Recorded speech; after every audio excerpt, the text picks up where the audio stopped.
चलो देखो, अब हम बात करेंगे लिमिटेशंस ऑफ डायमेंशनल एनालिसिस। मैं डायरेक्टली लिख के रखा हूं ताकि थोड़ा सा टाइम हम बचा सकें। देखो यहां पे हमने देखा, जब पहला हम फॉर्मूला डिराइव कर रहे थे T equal to T proportional to square root of L by G, उसमें हमने क्या देखा कि जो कांस्टेंट है उन्हें हम डिराइव नहीं कर सकते। कांस्टेंट्स को हम डिराइव नहीं कर सकते, हमको कांस्टेंट पता होना जरूरी है। T proportional to square root of L by G आया था मेरे पास, अरे आया था नहीं आया था, लेकिन क्या मैं उसमें 2 पाई जो कांस्टेंट था उसे मैं डिराइव कर पा रहा था? नहीं। तो ये पहला लिमिटेशन है कि हम, या ड्रॉबैक है ये कहिए, कि हम कांस्टेंट को डिराइव नहीं कर सकते हैं। दूसरा वाला यहां क्या लिखा है कि जो तीन फिजिकल क्वांटिटी पे कोई फॉर्मूला बन रहा है जिसमें 3 फिजिकल क्वांटिटी, तो चलेगा, उतना हम डिराइव कर पाएंगे। लेकिन 3 से ज्यादा होने पर हम, इसमें बुकलेट में लिखा है we can not derive, but याद रखो we can derive but it is hectic. क्यों? जब हमारे पास में दो वेरिएबल थे तो ही इतनी इक्वेशन बन गई। तो नंबर ऑफ इक्वेशंस बढ़ जाएंगी तो उन्हें सॉल्व करना मुश्किल है। मुश्किल है मतलब तुम्हारे लेवल पे तो और भी ज्यादा मुश्किल है। तुम्हारी शक्लें बताती है कि तुम्हें 3 इक्वेशन आ गई तो तुम तो वैसे ही फैल जाओगे। जितने ज्यादा नंबर ऑफ वेरिएबल्स उतना ही डिफिकल्ट होता है किसी भी इक्वेशंस को सॉल्व करना। 2 इक्वेशन 2 वेरिएबल आराम से सॉल्व हो जाती है। 3 वेरिएबल है तो उसको कितनी चाहिए? 3। 4 वेरिएबल हो गए तो 4 इक्वेशन चाहिए। तो 4 इक्वेशन मतलब आधे घंटे तक बैठ के वही सॉल्व करनी पड़ेंगी। तो that is very hectic. Booklet में लिखा है उसे थोड़ा सा करेक्ट कर लेना। कैन नॉट बी सॉल्व लिखा है, इट कैन बी चेक लिखा होगा। पढ़िए बुकलेट किसी ने? कैन नॉट बी डिराइव लिखा है ना? हाँ, कैन बी, कैन नॉट को काट दो, उसमें लिख दो can be but it is very time tedious, या टाइम कंज्यूमिंग लिखो आसान भाषा में।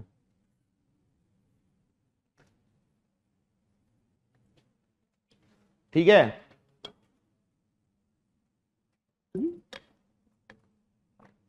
We equal to u plus 80, इसमें क्या हो रहा है? प्लस माइनस के साइन आ रहे हैं। तो जिन भी एक्सप्रेशन में प्लस या माइनस के साइन आते हैं उन्हें भी डिराइव नहीं किया जा सकता, उन्हें सिर्फ चेक किया जा सकता है। v equal to u plus 80 हमने चेक की थी, करी थी ना, बट उसे डायमेंशनली डिराइव नहीं किया जा सकता। और चौथा पॉइंट, जिनमें साइन, लॉग और क्या हो गया एक्सपोनेंशियल ऐसे फंक्शन आते हैं उन्हें भी हम डिराइव नहीं कर सकते। उन्हें भी हम क्या कर सकते हैं? सिर्फ और सिर्फ चेक कर सकते हैं। उन्हें भी हम क्या कर सकते हैं? सिर्फ और सिर्फ चेक कर सकते हैं। क्या ये 4 पॉइंट जो हैं वो तुम्हारे लिए लिमिटेशंस के क्लियर हैं? पक्का? चलो तो अब हम बात करते हैं, ओपन योर बुकलेट। होमवर्क की पहले बात करूंगा, उसके बाद आगे पढ़ाऊंगा। सवाल तो इसमें भी बहुत लिखे हैं अभी, पर पहले तुमको होमवर्क तो दे दूं। देखो बिगिनर बॉक्स वगैरह वो सब छोड़ दो, अभी अभी वो सिग्निफिकेंट फिगर वो सब नहीं आ रहा है ना। डेली प्रैक्टिस प्रॉब्लम लेवल 1, एक पेन मेरे को भी दो, है क्या? कि मेरी मैं टिक करूं कि रहने दूं? रहने देता हूं, छोड़ो, तुम ही करना खुद से ही। हाँ भैया, डेली प्रैक्टिस प्रॉब्लम लेवल 1। एक बात ध्यान रखो, यहां पे सीक्वेंशियली क्वेश्चन नहीं दिए गए हैं। मैं कल बैठ के कैलकुलेट होमवर्क निकालने वाला था लेकिन छूट गया थोड़ा। तो पहला,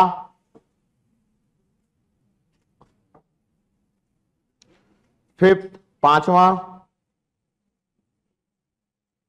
छठवां, सातवां, आठवां, 10वां, 11वां, 13वां, 13, 14,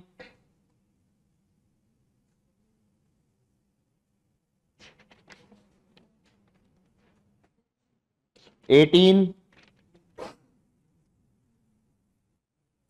19, 20, नहीं रुको, 20 नहीं, परसेंटेज एरर का वो 19, 21, 22, 23, 24, 25, 26, 27, 28, 29, 32, 33, 34,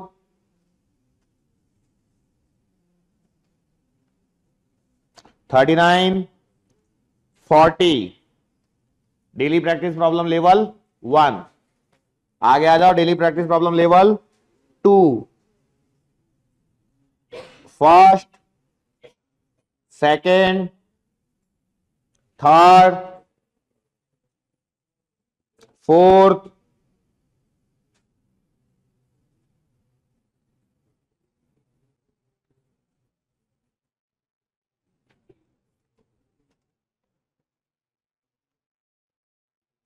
थर्टीन, 14, 15, 17, 19, 20, 21, 22, 23, 24, 25, 26, 27, 28, 29, 30, 31, 32, 33, 34, 35, 36, 37, 38, 39, 40। ये आज करना है पूरा। आगे आ जाओ। Past PYQ, first, second, third, fifth, six, 8, 9, 10, 11 का आंसर कौन बताएगा?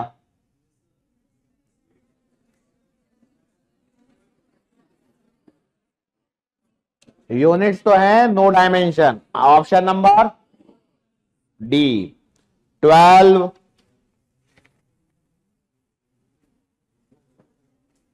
आगे आ जाओ। Master your understanding.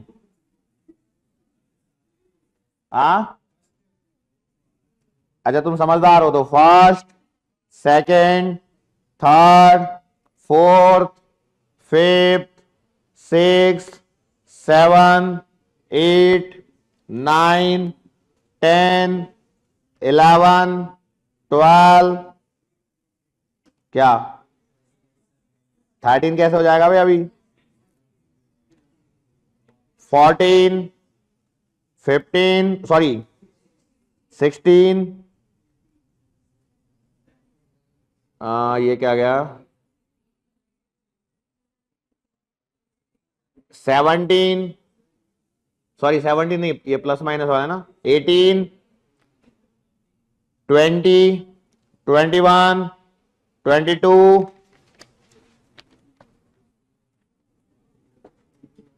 23, 24, 25, 26, 27, 28, 29, 30, 31, 32, 33, 34, 35, 36, 37, 38, 39, 40, 41, 43,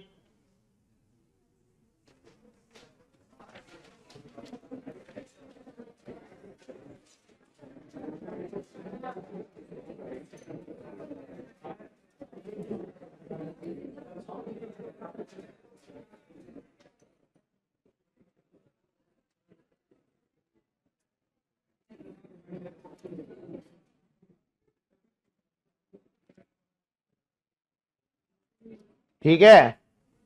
it was small homework. एक बात याद रखो, remember one thing, start practicing minimum 200 questions per day. 200 questions की प्रैक्टिस जब तक आप नहीं करोगे, बायो 100, फिजिक्स 50, केमिस्ट्री 50, जो तुम्हारे नीट में जितने क्वेश्चंस आने हैं उतने क्वेश्चन की प्रैक्टिस तुम्हारी रोज की होनी चाहिए।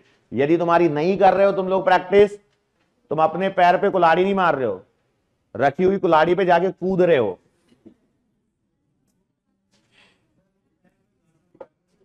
क्या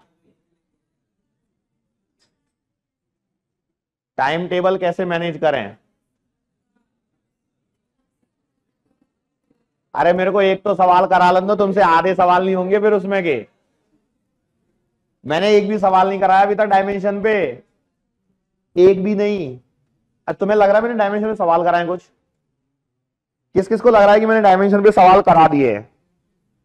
ये वो सवाल हैं जो बच्चों को कराए जाते हैं, है ना, वही सवाल करवाए अभी तक। अब कुछ चीजें मैंने नियमों के आधार पे आपको बताई हैं, तो उन सब पे भी ध्यान देते हुए चलना। सारे सवाल आज सारा का सारा होमवर्क चाहिए, उससे पहले सांस नहीं लेनी है। मतलब ये है, एक बार जाके स्टडी जोन में जो बैठे, उसके बाद तब तक नहीं उठना है जब तक इन सवालों की प्रैक्टिस ना हो जाए। क्या बोल रहे हो? चलो ठीक है, तो मैं छूट देता हूं आज थोड़ी सी। आज तुम सिर्फ एक्सरसाइज 1 करो, एक्सरसाइज 1 के सवाल कर लो आज, बचे हुए के लिए कल देंगे फिर, क्योंकि कल भी मुझे डायमेंशन पढ़ाना है। बचे तो 7-8 मिनट है मेरे पास।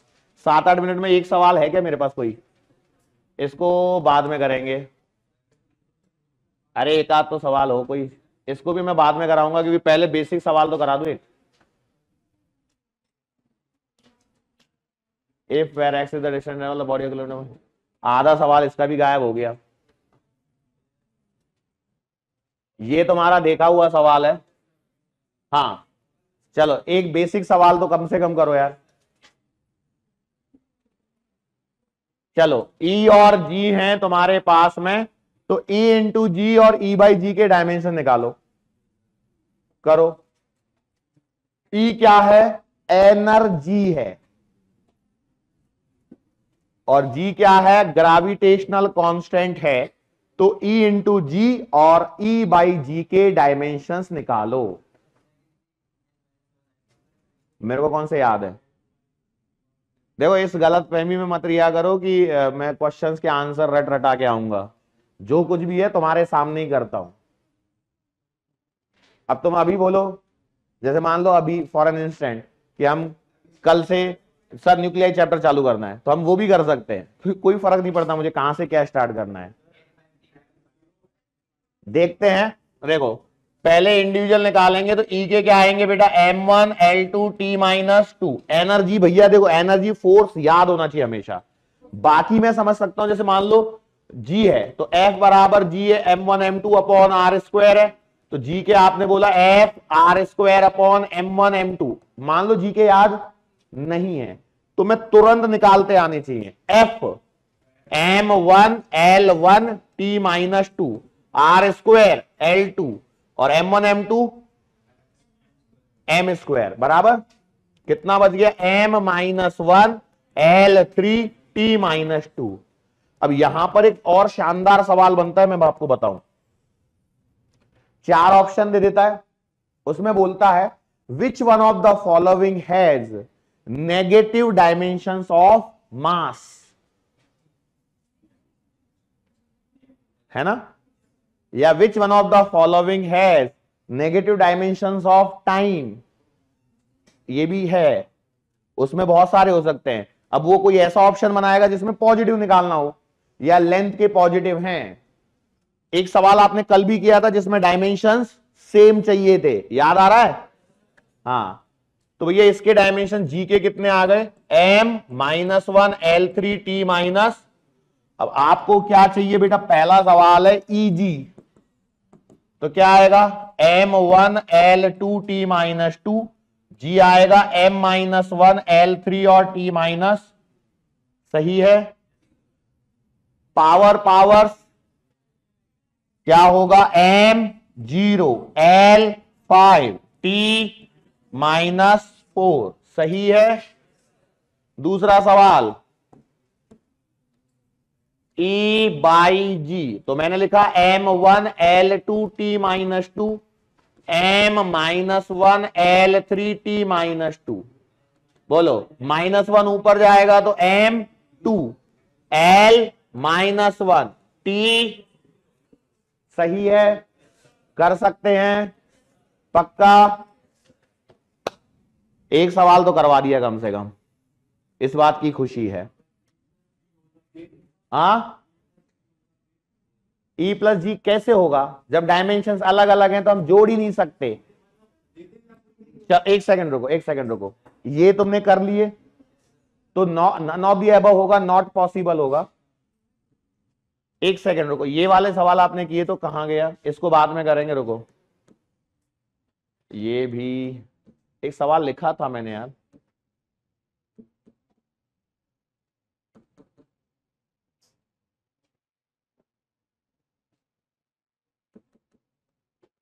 कहां गया,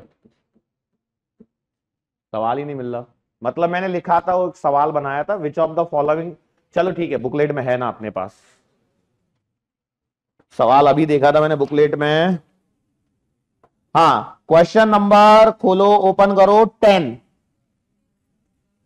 page number 11, question number 10।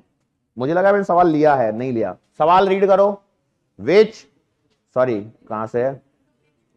If PQR are physical quantities having different dimensions, which of the following combinations can never be meaningful quantity?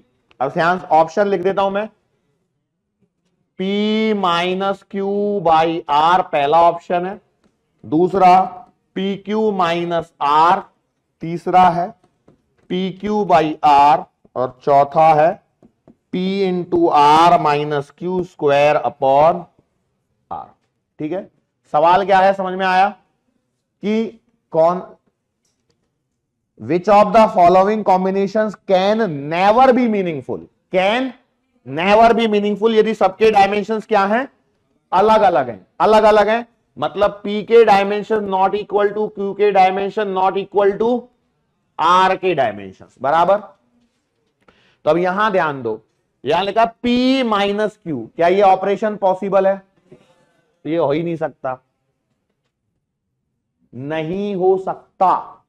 तो यही मेरा आंसर है एक्चुअली तो, लेकिन मैं आगे की चीजें समझाता हूं। P×Q, क्या ये पॉसिबल है? पॉसिबल है।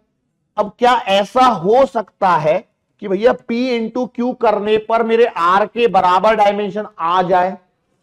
हो सकता है। तो क्या ये मीनिंगफुल है? फिर P×Q/R, डायमेंशंस अलग अलग है, मल्टीप्लीकेशन कर सकता हूं, डिवाइड कर सकता हूं डायरेक्टली। इसमें देखो P×R पॉसिबल है, क्या ये पॉसिबल है कि P×R करने पर Q² के बराबर डायमेंशन आ जाए? आ सकते हैं क्या? तो मुझे यहां पर बताओ कि इस वाले ऑप्शन में किस किस के डायमेंशंस बराबर होंगे? Dimensions of P×Q will be equal to dimensions of R, बराबर। यहां बताओ, तीनों के अलग अलग होंगे, कैन नॉट बी प्रिडिक्टेड, किसके क्या हैं? यहां बताओ, dimensions of P×R will be equal to dimensions of Q², क्या ये इक्वल टू R भी होंगे? जरूरी नहीं है, नॉट नेसेसरी, हो भी सकते हैं और नहीं भी हो सकते हैं। Got it? पक्का? तो हमने आज एक सवाल किया और यहां पे हम लोग अपने लेक्चर को क्या कर रहे हैं, समाप्त।